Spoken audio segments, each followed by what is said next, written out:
sebelumnya mengganggu waktunya. Perkenalkan, nama saya Muhammad Farjalansyah dan rekan saya Irwan Kamil Solihin. Saya kelompok 2 dari Pendidikan Agama Islam. Sebelumnya di sini saya izin mewawancari Ibu Syara terkait usaha di dalam bidang pendidikan juga, cara mengajar, juga kuliah, terus juga berusaha.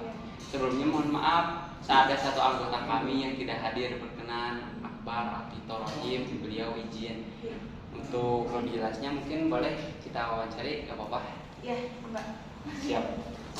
Untuk yang pertama itu, selain aktivitas mengajar dari kesibukan Ibu Syara di dalam mengajar kayak gitu, Ibu Syara kan menjual produk gitu. Kita pengen tahu produk apa saja sih yang dijual sama Ibu Syara?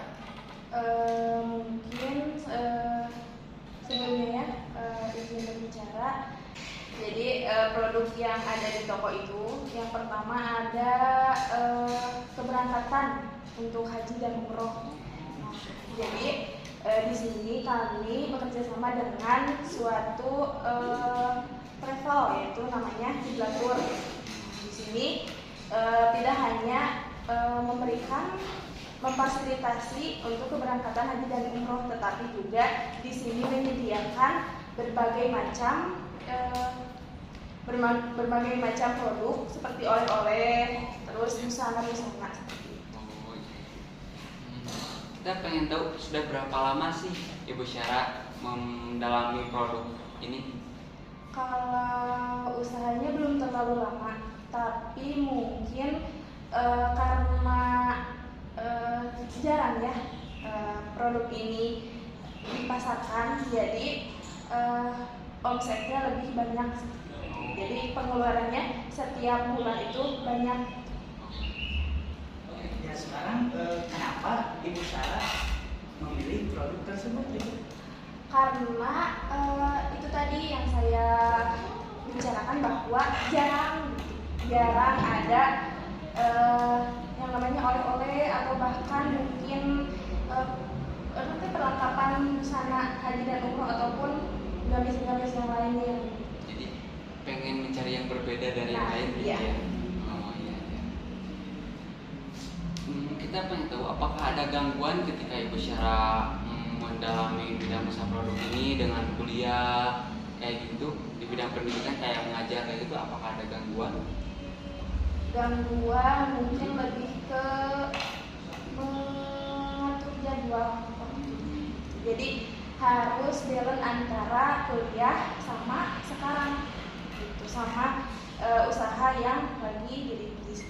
Jadi ketika ketika saya sendiri ngajar, terus kuliah, terus usaha. Jadi dalam seminggu itu harus diatur waktunya, mana yang lebih diutamakan, ya kuliah pasti diutamakan. Terus ketika sudah beres kuliah, ngajar sama mengembangkan usaha itu.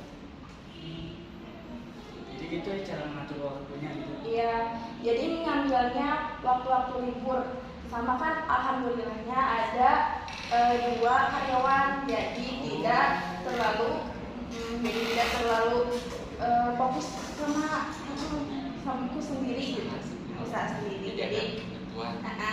Jadi paling ke toko misalnya mana yang udah habis paling gitu, terus memproduksi lagi gitu. Tapi pernah ada di mana fase misal Ibu Syara itu ada kerugian gitu yang sangat besar gitu? Kerugian pasti ada, tapi diminimalisir dengan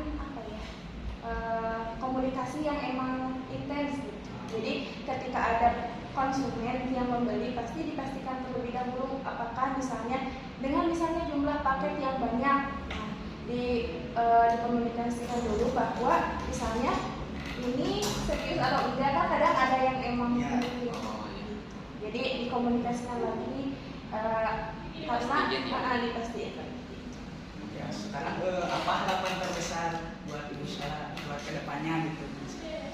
Dalam wirausaha sama ngajar juga harapannya bisa bermanfaat tentunya untuk orang lain, apalagi saya di bidang pendidikan mungkin, bukan mungkin ya, ya dalam bidang pendidikan.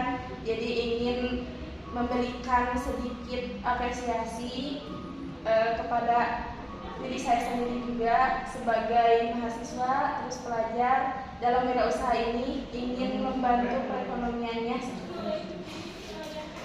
Kita ingin tahu untuk Ibu Syara ngajar sendiri, apakah di bidang pendidikan itu di mana sekolahnya? Ngajar di mana? Saya sendiri ngajar di SD Pintu 1 sama ngajar les. Oh. Mungkin itu wawancara sedikit dari kami. Mohon maaf sebelumnya mengganggu waktunya Bu Syara. Mungkin cukup sekian. Assalamualaikum warahmatullahi wabarakatuh. Waalaikumsalam warahmatullahi wabarakatuh. Semoga kedepannya kalian juga bisa ikut merintis dalam wirausaha. Jadi tidak fokus hanya dalam pendidikan saja.